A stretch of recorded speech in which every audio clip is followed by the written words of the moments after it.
আজকে আমরা কথা বলবো আদিব খানের পুরস্কার জয়ী উপন্যাস সিজনাল অ্যাডজাস্টমেন্টস নিয়ে। এটা আসলে পরিচয় এবং আপনত্বের এক জটিল অনুসন্ধানের গল্প। তো চলুন এই অসাধারণ যাত্রার গভীরে যাওয়া যাক।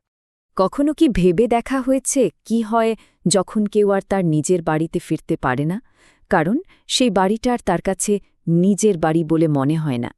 ঠিক এই প্রশ্নটাই কিন্তু উপন্যাসের একদম কেন্দ্রে, আর এই প্রশ্নকে ধরেই আমরা গল্পের মূল চরিত্রের মানসিক দ্বন্দ্বটা বোঝার চেষ্টা করব।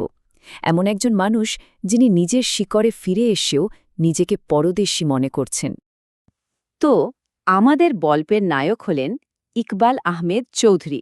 অস্ট্রেলিয়ায় 18টা বছর কাটানোর পর একটা খুব কষ্টের ডিভোর্সের মধ্যে দিয়ে গিয়ে তিনি তার আত্মপরিচয় নিয়ে ভীষণ সংকটে পড়েন। আর এই সংকটটাই তাকে বাংলাদেশে তার ফেলে আসা শৈশবে ফিরিয়ে আনে। আচ্ছা, তাহলে ইকবালের যাত্রার প্রথম অংশটা দেখা যাক। কেন তিনি বাংলাদেশে ফিরে আসার সিদ্ধান্ত নিলেন? তার আসল উদ্দেশ্যটা কী ছিল? দেখুন, এই ফিরে আসাটা কিন্তু শুধু নস্টালজিয়া থেকে নয়, এটা ছিল বলা যায় একটা ক্ষত-বিক্ষত আত্মার শান্তি খোঁজার মরিয়া চেষ্টা। তিনি ভেবেছিলেন নিজের গ্রামে ফিরলেই হয়তো তার এই ভাঙা সত্তাটাকে আবার জোড়া লাগানো যাবে। কিন্তু বাস্তবতা তার আশার একদম উল্টো ছিল। যে বাড়িকে নিজের ভেবে তিনি ফিরে এসেছিলেন, সেই বাড়িতেই তিনি হয়ে উঠলেন একজন অচেনা মানুষ। মানে তার ঘরে ফেরাটা একদমই সুখের হল না। ইকবাল খুব তাড়াতাড়ি বুঝতে পারেন যে তিনি শুধু ভৌগোলিকভাবেই এতদিন দূরে ছিলেন না, মানসিকভাবেও তিনি অনেকখানি বদলে গেছেন।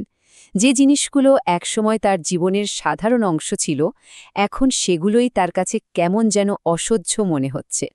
পোস্ট অফিসের এই ঘটনাটা তার হতাশার একটা দারুণ উদাহরণ। এই যে ব্যঙ্গ করে বলা কথাটা, এর মধ্যে দিয়েই ইকবাল তার ভেতরের রাগ আর অসহায়ত্বকে প্রকাশ করেছেন। এই তীক্ষ্ণ রসবোধই যেন তার টিকে থাকার একটা উপায় হয়ে দাঁড়ায়।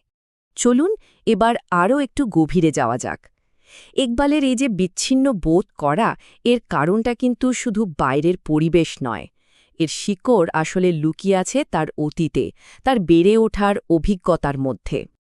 তার শৈশবের ধর্মীয় অভিজ্ঞতা আসলে আনন্দের ছিল না, ছিল ভয়ের। একজন কঠোর মোল্লার শাসন আর পরিবারের চাপ তার মনে ধর্মের প্রতি একরকম আতঙ্ক তৈরি করে দিয়েছিল। আর এখন তার যে ধর্মনিরপেক্ষ দৃষ্টিভঙ্গি, সেটা তার ধার্মিক বাবা মায়ের জন্য গভীর হতাশার কারণ হয়ে দাঁড়িয়েছে। এই তাবিজের রূপকটা কিন্তু অসাধারণ।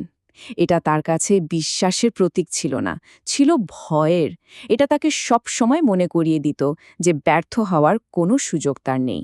আর এই চাপটাই তাকে তার ঐতিহ্য থেকে ধীরে ধীরে দূরে ঠেলে দিয়েছে।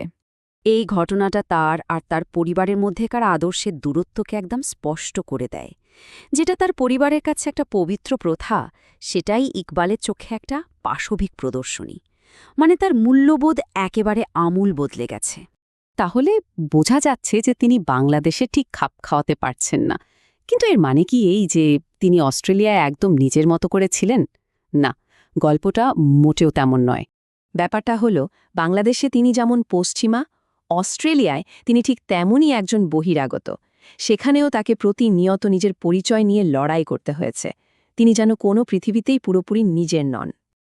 আর এই উক্তিটাই যেন পুরো উপন্যাসের সারমর্ম, তার পরিচয় সংকটের চূড়ান্ত প্রকাশ।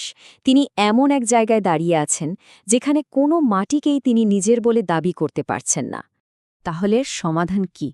ইকবাল কি সারা জীবন এই শূন্যতা নিয়েই থাকবেন? উপন্যাসের শেষটা আমাদের একটা নতুন পথের কথা বলে, আর সেই পথটা হল গ্রহণযোগ্যতা এবং মানিয়ে নেওয়া। তাহলে মূল বিষয়টা কি দাঁড়ালো? উপন্যাসের শিরোনামটাই আসলে এর মূল ধারণা। পরিচয় কোনো স্থির জিনিস নয়, এটা সময়ের সাথে বদলাতে থাকে। আর এই পরিবর্তনের সাথে নিজেকে মানিয়ে নেওয়াই হল জীবনের আসল শিল্প। একসময় তিনি বুঝতে পারেন যে তার পরিচয়ের এই ফাটলগুলোকে জোর করে ভরাট করার কোনো দরকার নেই, বরং এই ভাঙাচোরা মিশ্র পরিচয়টাই তার আসল সত্তা। আর এই উপলব্ধিটাই তাকে এক ধরনের মুক্তি দেয়। সুতরাং তার অস্ট্রেলিয়ায় ফিরে যাওয়াটা কোনো পরাজয় নয়, বরং এটা আত্মস্বীকৃতির একটা ফসল।